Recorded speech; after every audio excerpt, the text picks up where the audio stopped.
ప్రభువైన యేసుక్రీస్తు నామములో మీ అందరికీ నా హృదయపూర్వక వందనాలు తెలియజేస్తున్నాను. మిమ్మల్ని ఈ విధంగా కలుసుకొని సంతోషించుతూ ఉన్నాను. దేవుని బిడ్డలారా, చిన్న ప్రార్థన చేసుకుందాం. మహాపరిశుద్ధుడా, మీకు వందనాలు చెల్లిస్తూ ఉన్నాను.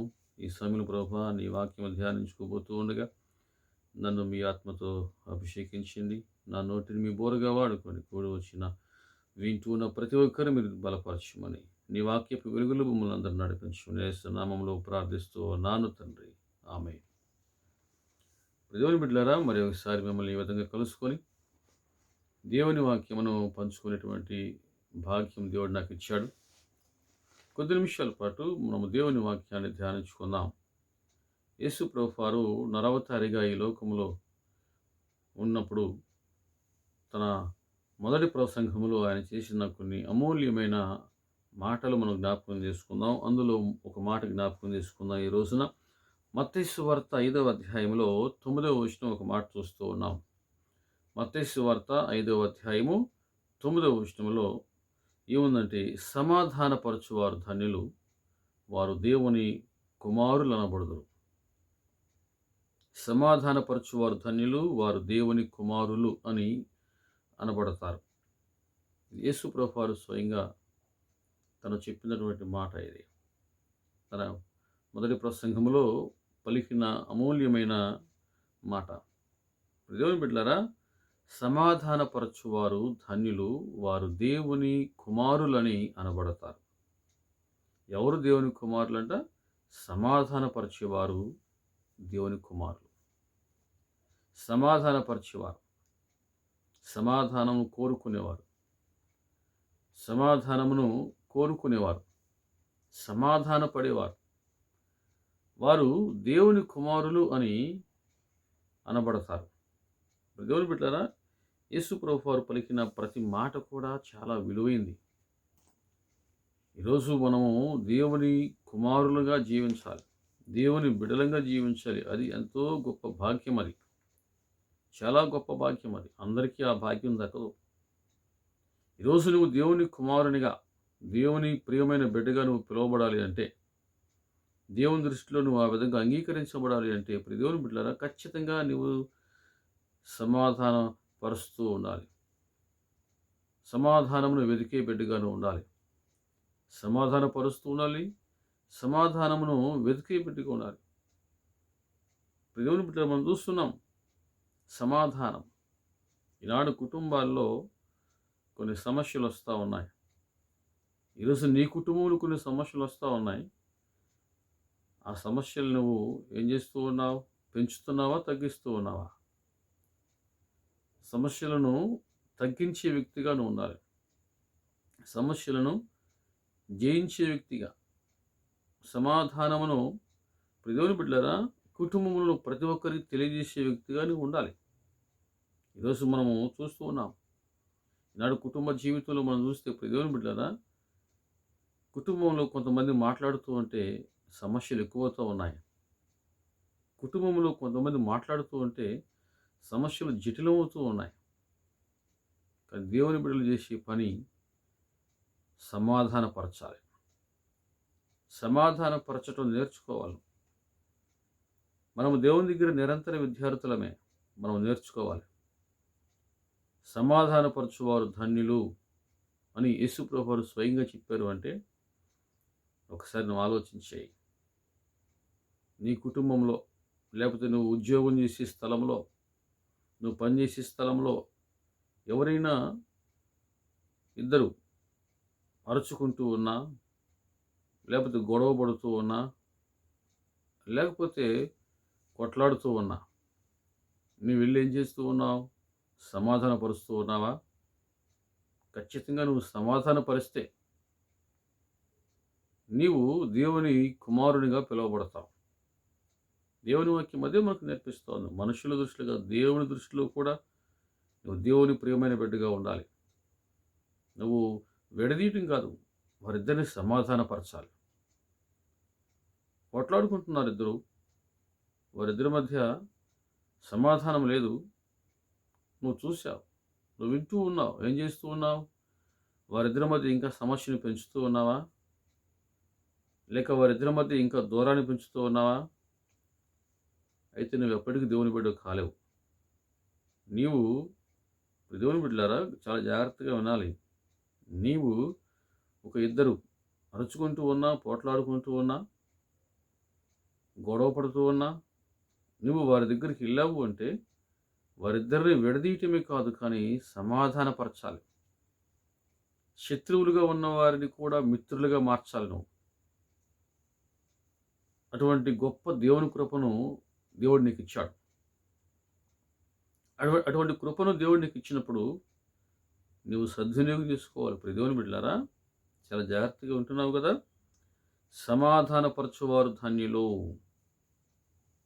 వారు దేవుని కుమారులని అనబడతారు. మత్తయి సువార్తలో 6వ అధ్యాయంలో యేసు ప్రభువారు మరి ఒక మాట మాట్లాడుతూ 44వ వచనంలో, నేను మీతో చెప్పినదేమనగా మీరు పరలోకమందున్న మీ తండ్రికి కుమారులై ఉండినట్లు, పరలోకమందున్న మీ తండ్రికి కుమారులై ఉండినట్లు మీ శత్రువులను ప్రేమించండి, మిమ్మును హింసించు వారి కొరకు ప్రార్థన చేయండి. దేవుని బిడ్డలారా, చాలా జాగ్రత్తగా ఆలకిస్తూ ఉన్నారని అనుకుంటున్నాను. మీ తండ్రికి, మీరు పరలోకమందున్న మీ తండ్రికి కుమారులై ఉండినట్లు, నువ్వు కుమారునిగా ఉండాలంటే మీరు మీ శత్రువును ప్రేమించండి అంటాడు. ఇది అందరికీ సాధ్యమవదు, ఇది చాలా కష్టము. కానీ దేవుని కుమారునిగా నువ్వు జీవించాలి అనుకుంటే, దేవుని ప్రేమైన బిడ్డగా నువ్వు ఉండాలి అనుకుంటే, ఇప్పుడు దేవుని బిడ్డలారా, శత్రువును కూడా ప్రేమించడం నేర్చుకోవాలి. ఎవరు దేవుని కుమారులు? సమాధానపరచువారు. సమాధానపడాలి, సమాధానపరచాలి, అవసరమైతే సమాధానపడాలి. సమాధానం పడే మనసు అందరికీ ఉండదు, తగ్గింపు ఉన్నవారికే అది సాధ్యము. నేను వేల ముందు నేను తరలించడం ఏంటి అనుకునేవారికి సాధ్యము కాదు. దేవుని బిడ్డల వాక్యం సెలవిస్తూ ఉంది. ఓర్పు ప్రసంగి గ్రంథంలో ఒక మాట చూస్తూ ఉన్నాం. ప్రసంగి గ్రంథంలో సొలొమోను, పరమజ్ఞాని సొలొమోను గారు 10వ అధ్యాయంలో 4వ వచనం ఈ మాట తెలియజేస్తూ ఉంది. ప్రసంగి 10:4 ఏముందంటే, ఏలువాడు నీ మీద కోపపడిన ఎడల నీ ఉద్యోగము నుండి నీవు తొలగిపోకము, ఓర్పు గొప్ప ద్రోహ కార్యములు జరగకుండా చేయును. ఓర్పు గొప్ప ద్రోహ కార్యములు జరగకుండా చేయును. అది దేవుని బిడ్డలకు మాత్రమే సాధ్యం. అది దేవుని బిడ్డలకు ఎప్పుడు కూడా ఓర్పు ఉండాలి. దేవుని బిడ్డలకు ఎంతగా ఓర్పు ఉండాలంటే అక్కడ జరిగేటువంటి నష్టము జరగకుండా చూడాలి. అంత ఓర్పు నీకు అవసరం. ఒక నష్టం జరగబోతుంది అనేటువంటి గ్రహింపు కూడా దేవుని బిడ్డ కలిగి ఉండాలి. నష్టం జరగబోతూ ఉంది, ఒక కీడు జరగబోతూ ఉంది అని దేవుని బిడ్డలు గ్రహించి ఓర్పుతో ఆ యొక్క నష్టమును జరగకుండా చూడాలి. అప్పుడు నువ్వు దేవుని కుమారునిగా పిలువబడతావు. సమాధానపరచువారు ధన్యులు, వారు దేవుని కుమారులని అనబడతారు. దేవుని బిడ్డలారా, ఈనాడు కుటుంబాల్లో అన్నీ ఉన్నా సరే సమాధాన పాత్రులు లేరు, సమాధాన పరిచయాలు లేరు. అపార్థాలు క్రియేట్ చేసే వాళ్ళు ఉన్నారు, సమస్యలు క్రియేట్ చేసే వాళ్ళు ఉన్నారు.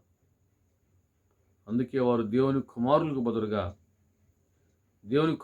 బదులుగా వారు అపవాది సంబంధులుగా తమను తాము రుజువు చేసుకుంటూ ఉన్నారు.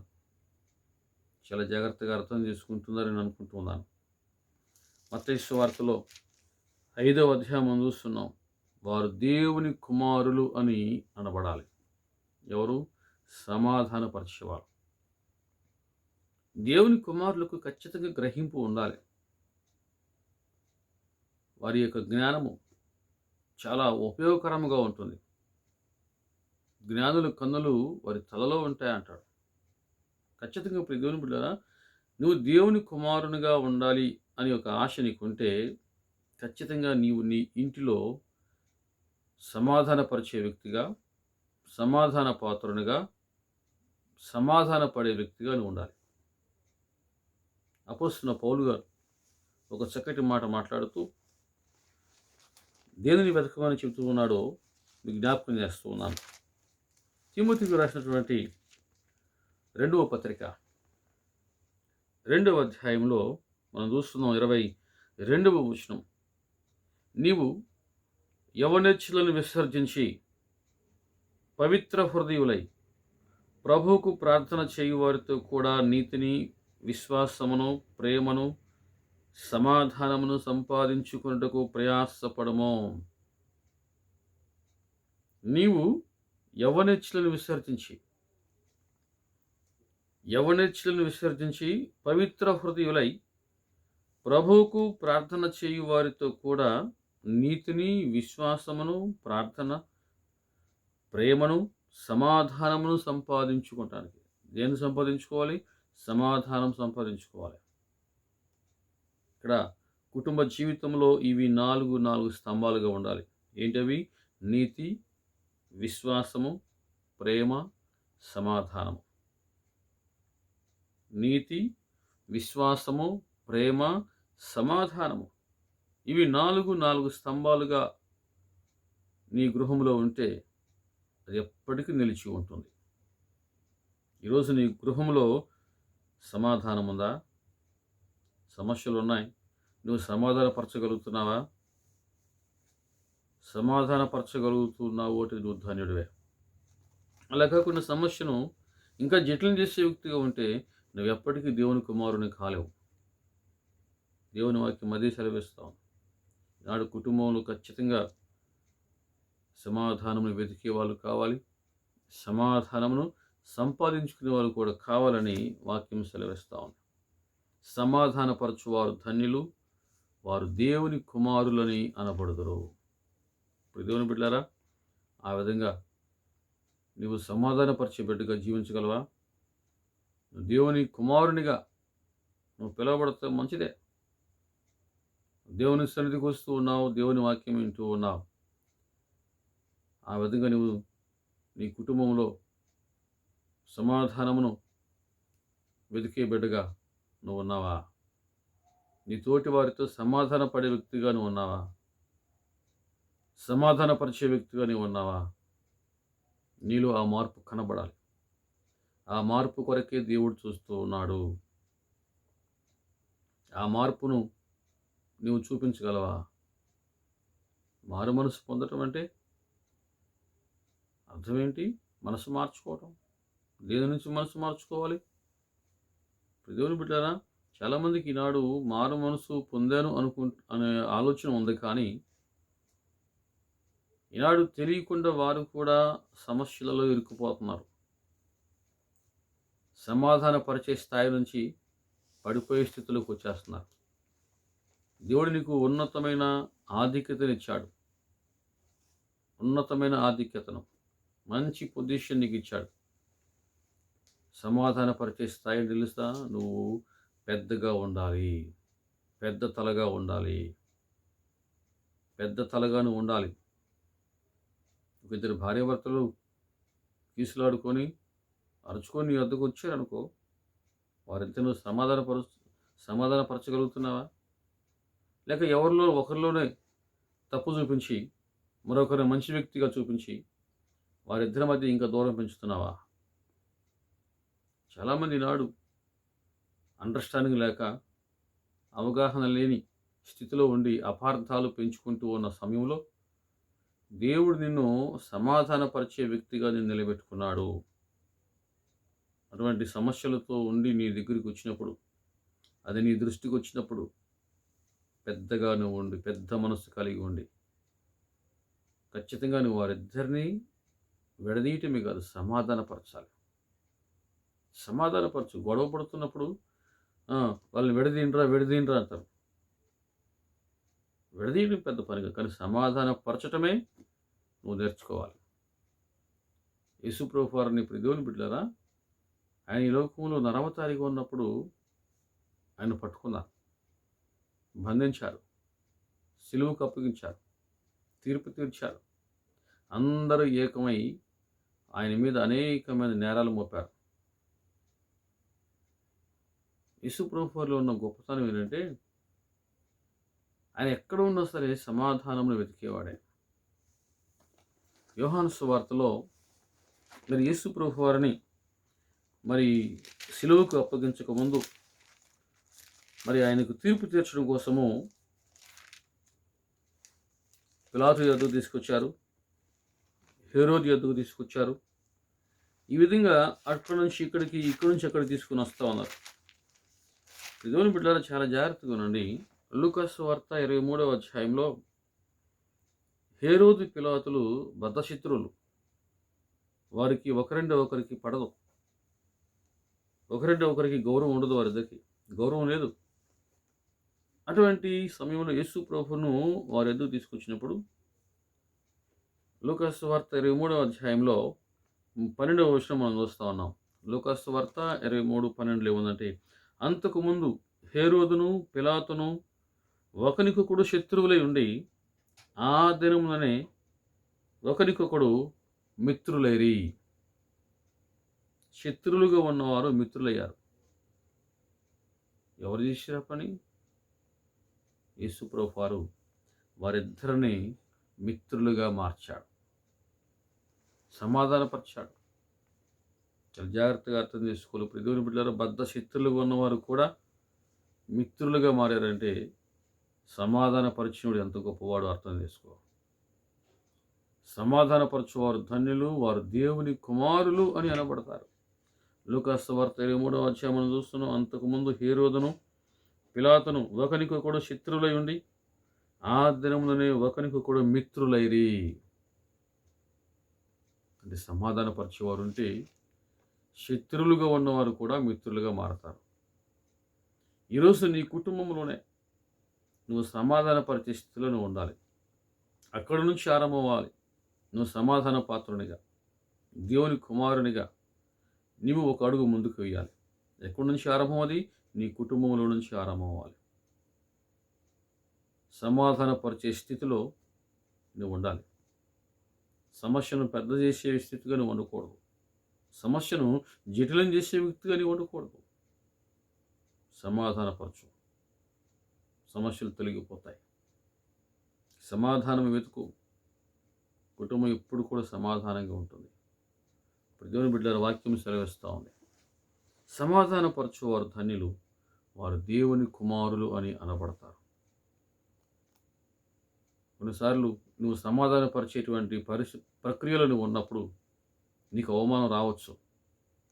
కానీ ఇక్కడ యేసు ప్రభువు అంటున్నారు, వారి కోసం ప్రార్థన చేయి. శత్రువు కొరకు ప్రార్థన చేయి, వారిని ప్రేమించండి అంటున్నాడు. ఆ విధంగా దేవుని బిడ్డలారా, మనము ప్రతి విషయంలో కూడా మనలో మనం తగ్గించుకుంటూ సమాధానం వెతికే వారంగా, సమాధానపరిచే వారముగా మనం ఉంటే మనము ఈ లోకంలో కూడా దేవుని కుమారులుగా మనం పిలువబడతాం. అది దేవుడు మనకిచ్చిన గొప్ప ధన్యత, అది దేవుడు మనకిచ్చిన గొప్ప ఆధిక్యత. అది ఆ విధంగా నీ మనసును కూడా నువ్వు సమాధానపరచుకోవాలి. నీ మనసును కూడా నువ్వు సమాధానపరచుకోవాలి. దేవునితో సమాధానపడు, మనిషితో సమాధానపడు. ఆ విధంగా జీవితకాలం అంతయు సమాధానముగా ఉంటూ, సమాధాన పాత్రునిగా ఉంటూ వర్ధిల్లాలి. అట్టి కృప దేవుడు మనందరికీ దయచేయునుగాక. ఆమేన్. ప్రార్థన చేసుకుందాం. మహాపరిశుద్ధుడా, మీకు వందనాలు చెల్లిస్తున్నాను. సమాధానపరచువారు ధన్యులు, వారు దేవుని కుమారులని అనబడతారని మరి ఒకసారి మీరు మాతో మాట్లాడినందుకే మీకు వందనాలు చెల్లిస్తున్నాం. మా జీవిత కాలంలో ఆ విధంగా మేము సమాధానపరిచేవారముగా, సమాధానమును వెతికేవారముగా, సమాధాన పాత్రలుగా జీవించే భాగ్యం మా అందరూ దయచేయమని, వింటున్న ప్రతి ఒక్కరూ మీరు దీవించమని యేసు నామములో ప్రార్థిస్తూ ఉన్నాను తండ్రి. ఆమేన్. దేవుడు మిమ్మల్ని దీవించునుగాక.